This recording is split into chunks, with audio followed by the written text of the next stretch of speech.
Hi friends, அனைவருக்கும் வணக்கம். இன்றைக்கி சூப்பரான ஆப்பம் ரெசிபி எப்படி செய்கிறதுன்னு தான் பார்க்க போகிறோம். இந்த மாதிரி சாஃப்டாக பஞ்சு மாதிரி வரணும்னா அளவுகள் கரெக்டாக இருக்கணும். வாங்க வீடியோக்குள்ளே போகலாம்.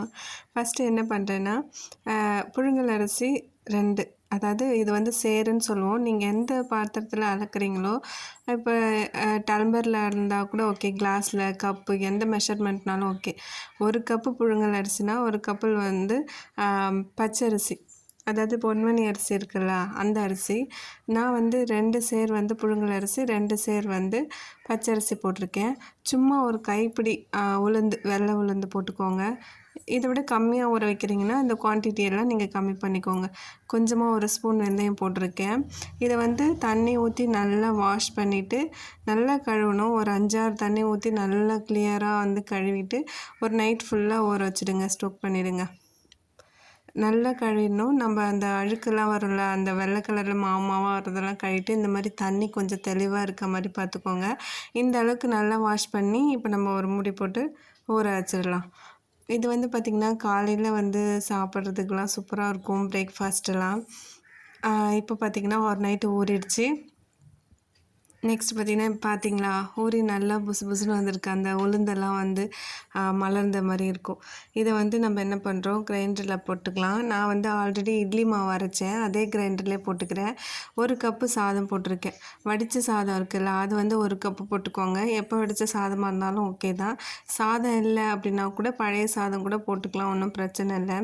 இதை பார்த்திங்கன்னா இந்த சாதத்தை ஃபஸ்ட்டு போட்டு நல்லா நைஸாக அரைச்சதுக்கப்புறமா நீங்கள் அந்த ஊற வச்ச அரிசியை வந்து போட்டுக்கோங்க. நான் வந்து நிறைய இருக்குன்றதுனால குவான்டிட்டி 2 தடவையாக போட்டு அரைச்சி எடுத்துக்கிட்டேன். ஃபஸ்ட்டு வந்து சாதத்தை போட்டு அரைச்சிட்டு அதுக்கப்புறம் அரிசி கூட சேர்த்து அரைச்சிட்டு நல்லா மழைன்னு அரைக்கணும். மழைன்னா நைஸாக அரைக்கணும், சரியா? அந்த அளவுக்கு அரைச்சி நான் ஃபஸ்ட்டு எடுத்து வச்சுக்கிட்டேன் வடித்து. நெக்ஸ்ட்டு பார்த்திங்கன்னா ஒரு 1.5 மூடி இருக்கும். அதாவது 1 மூடி தேங்காய், அது கூட இன்னும் கொஞ்சம் எக்ஸ்ட்ரா இருக்கும். தேங்காய் துருவலை ஃபஸ்ட்டு போட்டு அரைச்சிக்கோங்க.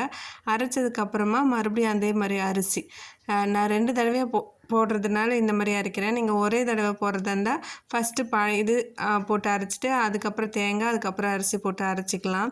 இது வந்து ஓவர் நைட்டு ஊறினதுக்கப்புறம் இந்த மாதிரி புளிச்சு புசு புசுன்னு வந்திருக்கும் மாவு. இது வந்து கொஞ்சம் கெட்டியாக இருக்க மாதிரி தான் இருக்கும். நீங்கள் அதுக்கப்புறம் தான் தண்ணி ஊற்றி கொஞ்சம் சால்ட் போட்டு மிக்ஸ் பண்ணி வச்சுக்கோங்க. ரொம்ப போடணுன்னு அவசியம் இல்லை, கொஞ்சமாக போட்டு மிக்ஸ் பண்ணிக்கோங்க. இப்போ வந்து மாவில் வந்து நீங்கள் தேவைப்பட்டால் சோடா உப்பு சேர்த்துக்கலாம். நான் வந்து லைட்டாக சேர்த்தேன், இல்லைன்னா ஸ்கிப் பண்ணிக்கலாம்.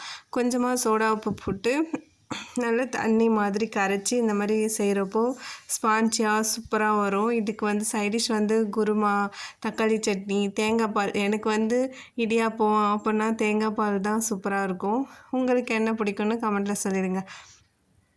அழகாக வந்துடும். நீங்கள் வந்து இதில் ஊற்றினாலும் சரி, இந்த நான்ஸ்டிக்கில் ஊற்றினாலும் ஓகே. ஆனால் நான்ஸ்டிக் என்கிட்டயும் இருக்குது, பட் எனக்கு இந்த வானலில் ஊற்றுறது ரொம்ப பிடிக்கும். இந்த வீடியோ உங்களுக்கு பிடிச்சிருந்தா லைக் பண்ணுங்கள், ஷேர் பண்ணுங்கள், மறக்காமல் சப்ஸ்கிரைப் பண்ணுங்கள். தேங்க்யூ ஃபார் வாட்சிங்.